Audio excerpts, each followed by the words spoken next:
സംസ്ഥാനത്തെ വ്യാജമരുന്ന് മാഫിയകൾ പിടിമുറുക്കുകയാണ്. ഗുണനിലവാരമില്ലാത്ത വ്യാജമരുന്നുകൾ വ്യാപകമായി വിപണിയിൽ എത്തുന്നതായിട്ടാണ് സൂചനകൾ.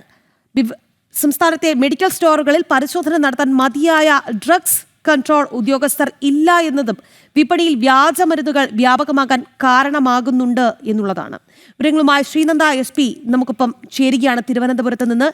ശ്രീനന്ദ, ആദ്യം തന്നെ ഹാപ്പി ന്യൂ ഇയർ.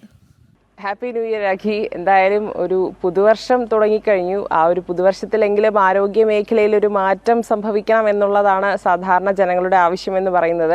കാരണം വ്യാജമരുന്നുകളുടെ ഉപയോഗവും അതുപോലെ തന്നെ ഗുണനിലവാരമില്ലാത്ത മരുന്നുകളെല്ലാം തന്നെ സർക്കാർ ആശുപത്രികളിലും അതുപോലെ മെഡിക്കൽ സ്റ്റോറുകളിലും വ്യാപകമായി വിറ്റുകൊണ്ട് ഇരിക്കുന്നു എന്നുള്ള റിപ്പോർട്ടുകളൊക്കെ പുറത്തു വരുന്ന ഒരു വർഷമായിരുന്നു കഴിഞ്ഞ വർഷം. ആ ഒരു ഇതിൽ നിന്നൊരു മാറ്റം ഉണ്ടാകണം എന്നുള്ളതാണ് ഇപ്പോഴുള്ള ആവശ്യം എന്ന് പറയുന്നത്. നമ്മുടെ കേരളത്തിൽ ഏകദേശം 24,000-ലധികം മെഡിക്കൽ സ്റ്റോറുകളാണുള്ളത്. ഇവിടെ എല്ലാം തന്നെ ഗുണനിലവാരമില്ലാത്ത മരുന്നുകളും അതുപോലെ തന്നെ എക്സ്പയറി ഡേറ്റ് കഴിഞ്ഞ മരുന്നുകളും ഒക്കെ തന്നെ വിൽക്കപ്പെടുന്നുണ്ട് എന്നുള്ളതാണ് പുറത്തു വരുന്ന വിവരങ്ങൾ. ഈ ഒരു വിവരത്തിന്റെ അടിസ്ഥാനത്തിൽ വിവരം ആരോഗ്യവകുപ്പിന്റെ ശ്രദ്ധയിൽ പലതവണ അത് അറിയിച്ചിട്ടുകൂടി യാതൊരുവിധ നടപടിയും ആരോഗ്യവകുപ്പിന്റെ ഭാഗത്തു നിന്നും ഉണ്ടായിട്ടില്ല എന്നുള്ളതാണ് വാസ്തവകരമായ കാര്യം. എന്തായാലും ഈ വർഷം പുതുവർഷം തുടങ്ങുമ്പോൾ ഈ ആരോഗ്യ മേഖലയിൽ ഒരു മാറ്റം ഉണ്ടാകും. നല്ല വാർത്തകൾ ആരോഗ്യ മേഖലയിൽ റിപ്പോർട്ട് ചെയ്യാൻ പറ്റണം എന്നുള്ളതാണ് ഏറ്റവും വലിയൊരു ആഗ്രഹം എന്ന് പറയുന്നത്. അത് നടക്കണം എന്നുള്ളതാണ് കാര്യം. കാരണം ഈ ഒരു മരുന്നുകളുടെ പ്രശ്നം ശസ്ത്രക്രിയ രോഗികൾക്കായിക്കോട്ടെ നിരവധി രോഗികൾക്ക് ഈ മരുന്നുകളുടെ പ്രശ്നം മൂലം ഹൃദയസ്തംഭനം അടക്കമുള്ള നിരവധി ആരോഗ്യ പ്രശ്നങ്ങളൊക്കെ വരുന്ന ഒരു സാഹചര്യമുണ്ട്. ഈ നിലവിലത്തെ സാഹചര്യം കണക്കിലെടുത്തിട്ട് ആരോഗ്യവകുപ്പ് ഇനിയെങ്കിലും ഈ ഒരു പ്രശ്നത്തിന് ശാശ്വതമായ പരിഹാരം കണ്ടെത്തണം എന്നുള്ളതാണ്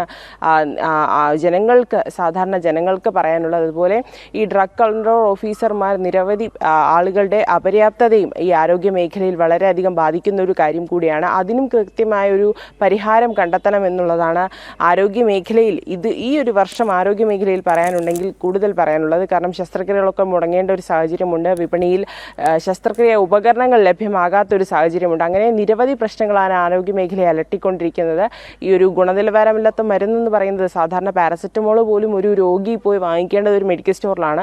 ആ ഒരു മെഡിക്കൽ സ്റ്റോറിൽ സാധാരണ ഗവൺമെൻറ് ആശുപത്രികളിലെ മെഡിക്കൽ സ്റ്റോറുകളിൽ പോലും ഈ ഒരു കൃത്യമായ മരുന്നുകൾ ലഭ്യമാകാത്തത് സാധാരണ ജനങ്ങൾക്ക് വലിയ മെഡിക്കൽ സ്റ്റോറുകളെ വലിയ പണം മുടക്കി വാങ്ങിക്കേണ്ട ഒരു ദുരിത അവസ്ഥയും കൂടിയാണ് എത്തിച്ചേർന്നിരിക്കുന്നത്. ഈ ഒരു അവസ്ഥയാണ് ആരോഗ്യവകുപ്പിൻ്റെ ശ്രദ്ധയിൽ കഴിഞ്ഞ വർഷങ്ങളായി കൊണ്ടുവന്നുകൊണ്ടിരിക്കുന്ന ഒരു കാര്യമാണ്. പക്ഷേ ആരോഗ്യവകുപ്പ് യാതൊരുവിധ നടപടികളൊന്നും തന്നെ സ്വീകരിച്ചിട്ടില്ല എന്നുള്ളതാണ് വാസ്തവകരമായ കാര്യം. ഈ ഒരു മാഫിയകളുടെ പിടിമുറുങ്ങുമ്പോൾ ഈ സാധാരണ ജനങ്ങളാണ് ഏറ്റവും കൂടുതൽ വലയുന്നത്. രാഖി. ശരി ശ്രീനന്ദ.